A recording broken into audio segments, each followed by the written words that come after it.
Hey everybody, welcome back to another update from Steelers practice here at the UPMC Rooney Sports Complex on the south side from the Post-Gazette. I'm Brian Batko, joined by Ray Fittipaldo here on Thursday. Sweater weather a little bit in Pittsburgh, and as always, these videos brought to you by Savinas, Kane, and Gallucci, mesothelioma and asbestos lawyers with over 85 years of experience in the industry.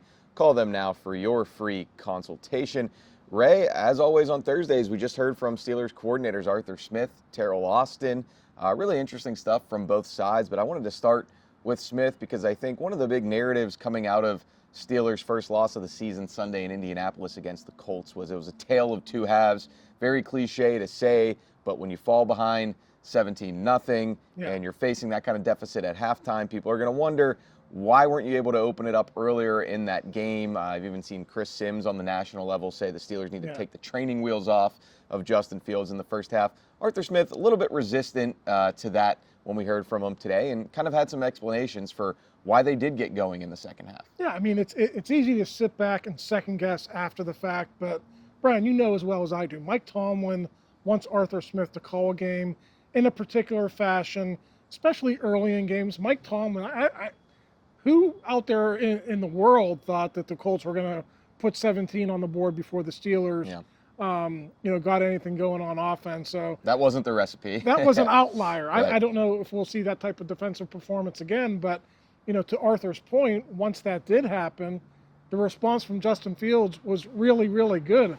He said, to quote him, Justin damn near took the game over. So there was a lot to like from Justin's performance in the second half. I know there's been a lot left to be desired about the first half performances overall, but as Arthur said, there are reasons for that, why that continues to take place. Yeah, that was some pretty high praise in that quote. He was mentioning that Fields really kind of got in the flow in that second half, and he said you love to see that as a coach and a play caller. And obviously we have to kind of tie that in with the lingering, ongoing quarterback situation here in Pittsburgh. Arthur Smith was asked about Russell Wilson's availability, health, and basically smirked and said, I know what you guys are trying to get at here. That's a Mike Tomlin question. But man, I mean, do you think Smith likes Justin Fields a little bit? Obviously things are going well for them numbers-wise, and 3-1 at the first quarter of the season. So that's something to watch here as Russell Wilson comes off another limited day, technically Wednesday on the practice report. We'll hear from him after practice today, and I think you're going to write about it, Ray. This isn't going away. If anything, it's getting heightened and ramped up as Russell Wilson returns to closer to full participation. Yeah, I think there's a reason every week that Mike Tomlin continues to say we're going to get Justin Fields prepared to play in this football game, because Justin Fields continues to earn those opportunities in all of these games. And, Russell Wilson was limited on Wednesday. I mean, he did more than he ever had, Brian. So let's throw that out there. I expect even more on Thursday. So, yes, you are right. We are going to get to a point where Russell is going to tell us he is ready to play. And then, the Steelers are going to have to obviously cross that bridge when they come to it. We're not there yet. We haven't been, but, I do get the sense that is coming fairly soon. Or he'll continue to walk on eggshells and sort of say it's up to the trainers and the coaches, and, then we're sort of left to fill in the blanks. And then you get the Schefter and Rappaport tweets at midnight saying this or that from one side or the other. So, it bears watching here as we go on. I still personally tend to think that, this season split down the middle the way it is with the bye coming in week 9. It's kind of the Justin Fields show here, maybe until that off week when they can kind of level up, reset, sort of figure out what's working, what isn't, and how they want to approach the quarterback situation. On the other side of the ball, Ray, Teryl Austin, a lot of his news conference just now focused, of course, on Cowboys quarterback Dak Prescott. He was very highly complimentary of him, but also wide receiver CeeDee Lamb, who, despite being the reigning NFL receptions leader, he's not just your pure X or Z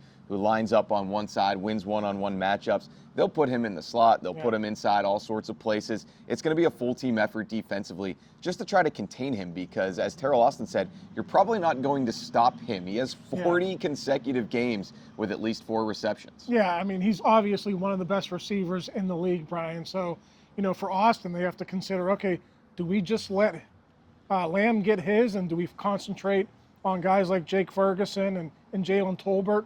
One thing about this game is Brandon Cooks, and I know his production was limited in the first 4 But games. you know what he can do? As Yeah. Mike Tomlin said, he can ruin your day Yeah.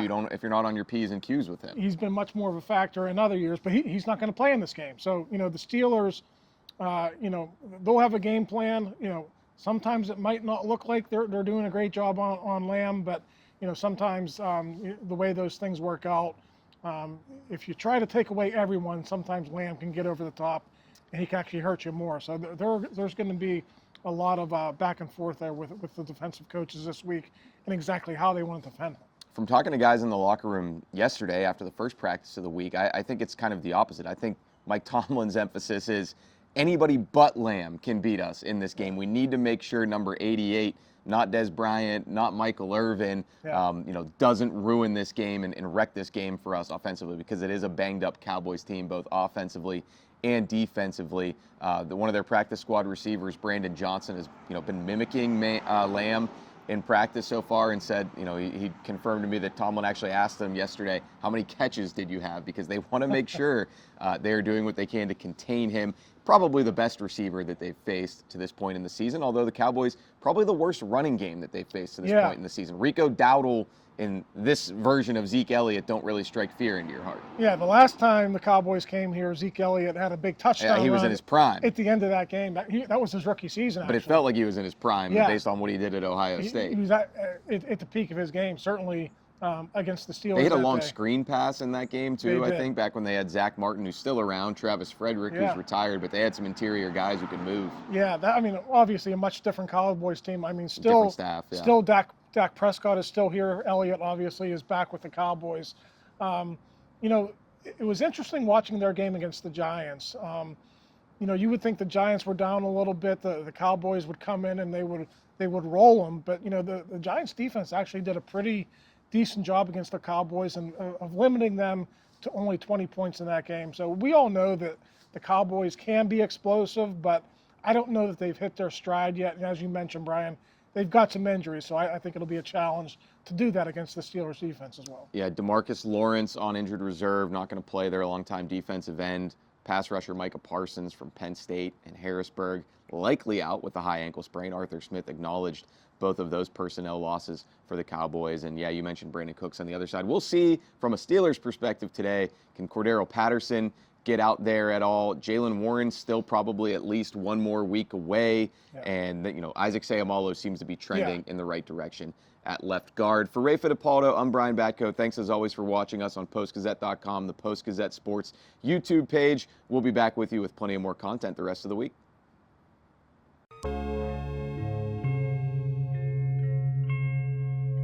Thank you for checking out this content from Post-Gazette Sports. If you watch this video on YouTube, please like the video and subscribe to our channel. For all of the sports coverage the Post-Gazette has to offer, visit post-gazette.com.